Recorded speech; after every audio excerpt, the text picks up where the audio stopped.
All right, Skope TV, March 13, 2010. I got one of my favorite bands on the line right now.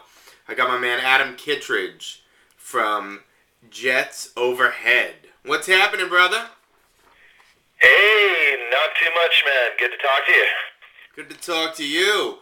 Where are we talking from right now, and what were you up to today? Well, I live in Victoria. The whole band lives in Victoria, British Columbia, Canada. And my wife and I were, who's also in the band, Antonia, is my wife. She and I were, if the truth must be known, just at the bank trying to get some more credit. Nice. Oh, yes. Very nice. A richer and another in debt. Well, now was the bank good to you? Did they see your vision? Yeah, apparently they like musicians. What bank is that? That's good for everybody to know. I know it's not Bank of America. Royal Bank up here in Canada apparently smiles upon us lowlife. All musicians, Royal Bank. Now, Adam, I mean, we get along so well. That's why I knew this interview was going to be great, because I feel like me and you, we hit it off. But let's get into this next question. How did you come up with the band name Jets Overhead? Basically, traveling around Europe circa 2002, 2003, right around the time when Jets Overhead was born. We knew we wanted a name that had something to do with transport, because music is obviously a lot to do with taking you on a journey and transporting you to another place. And so we had a few names in the hat, and I happened to just go on this trip to Europe, and I specifically remember being in London, England, and there's I think it's may still be the busiest airport in the world. Just Heathrow and jets overhead. Literally every 5 or 10 minutes, you see a huge jumbo jet. Literally cruising right, only 100 feet above you, coming into the airport, right over the city. So I was tripped out by that, and I didn't it didn't click until I got home from that trip that I was like, Jets Overhead, hey, I've just seen about 1 million of them while in Europe, and I don't know. I like also the fact that there's always that chance on a clear blue sky day when you'll see a jet up there, and it'll remind you that, hey, we're a band too. Now, you guys are playing Coachella on Friday night.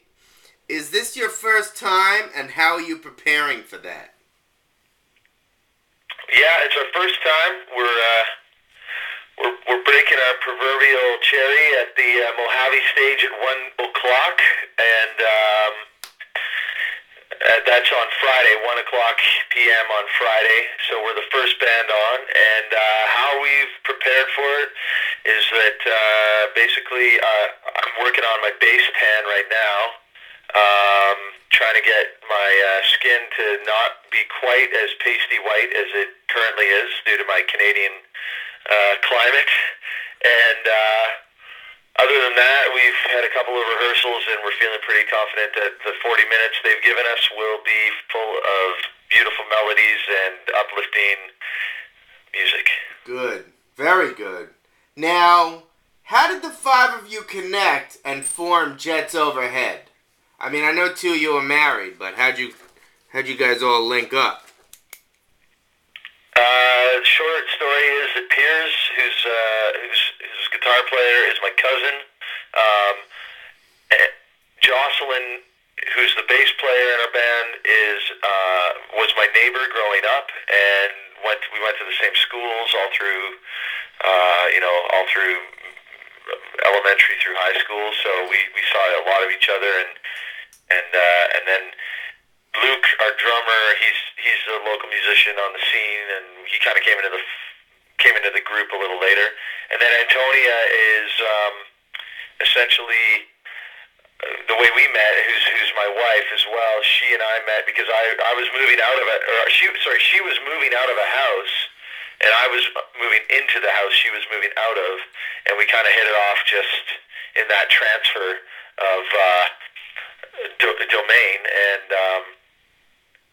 kind of the rest is history. I realized quickly that we had a lot in common, and then we started singing together at parties, getting drunk and singing Radiohead songs.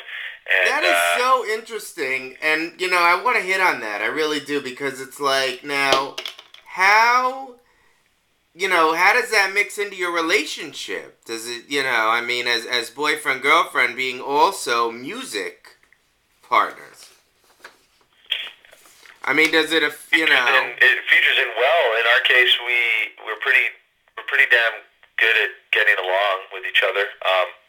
We're not a Sid and Nancy couple, so there probably won't be many movies made about our relationship. But we're really easygoing people, and so when we work together and tour and travel, it's just like a bonus, because we get to go as a couple to places like Indio, California for Coachella, or for that matter, China. We're heading to China again. We were there last year. We're going back with Jets Overhead again in a couple of months, and we get to see crazy parts of the world that we wouldn't have otherwise, and enjoy each other's company while doing so. So it's kind of a win-win for us. We're not the kind of couple. I hate to disappoint your viewers, but we're not really the kind of couple that takes a knife out of the drawer every once in a while and chases each other around. So we won't see you on Access Hollywood or Extra? Well, something would have to go seriously awry in either one of the two of our psychology departments. Now, you guys recently put out the album No Nations, which the reviews are just incredible.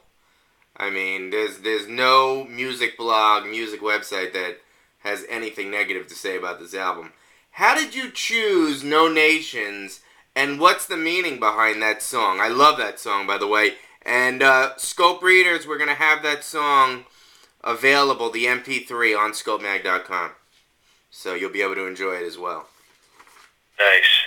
Yeah, basically that song we felt really did kind of encapsulate the overall vibe of what we were shooting for with the core essence of the record, lyrically and melodically, mood-wise. I think the way that we wrote the songs was in a group atmosphere. We would just press record and literally just kind of free-form jam, and No Nations was one of the first songs where we kind of created something impromptu that the lyrics themselves were kind of already written right then and there as well, so that the lyric No Nations kind of came out of the air, for probably a multitude of reasons, and then it was refined. The lyrical content within the song was refined later, but that sort of that core essence of No Nations, and the melodies and the verse and stuff all happened very organically and on the spot. And I think that song we particularly kind of all connected with as a band and said, this is the kind of vibe that we want people to recognize us for, and it definitely plays on a whole lot of levels as far as borders and. Adam, are you talking about the New World Order when you talk about No Nations? Are you talking about the Illuminati? For sure. I mean, there's so many layers. I hate to sort of glom onto one. I could go on about the layers of that song. Are you pro-globalization? Other than you have time, but that's definitely one of the major playing roles in our psyche with the whole record, is that the world is stripping borders and doing away with hopefully more and more doing away with misconceptions about what cultures are like in other parts of the world, and we're all sort of really understanding each other. Adam, more. I hate to cut you off. We got to take a quick break. Skope TV. We'll be right back. Jets overhead.